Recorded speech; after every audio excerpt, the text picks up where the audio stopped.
ठीक है। और बच्ची मैं हुँ, घर में। मेरी वालदा जो थी उनकी हुँ, वफ़ात हो गई थी मेरी बहन के जाने के बाद। ठीक है, और मुझसे घर के सारे काम करवाना ठीक है। और बोलना। और हुँ, जब भाई आना, भाई को कहना कि ये हुँ, तो काम ही नहीं करती, ये तो कुछ करती नहीं है, सारा दिन देखो मैंने काम किया है, मैं थक हुँ, गई हूँ, ये वो मेरे बीमार हो गई, बीमारी का नाटक करने लग पड़ती थी, ठीक है, ऐसे करती थी। और ठीक भाई है। मुझे फिर बोलते थे, वो भी तंग आ गए थे। हुँ, अपनी बहन को बताया कि मैं आगे पढ़ना चाहती हूँ। हुँ, मेरी बहन ने कहा चलो ठीक है, तुम शहर में आ जाओ, मैं तुम्हें हुँ, यहाँ तुम्हारा एडमिशन करवाती हूँ, तुम यहाँ पे पढ़ाई कर लो।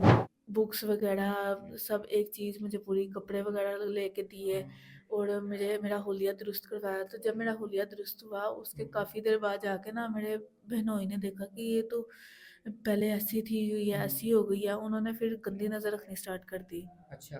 हुँ, मेरे रूम में आ जाना, बात करने लग पड़ना, फिर आगे से गंदे-गंदे तरह टच करना, पैर टच करना, ठीक है। तो ये करने लग गए थे।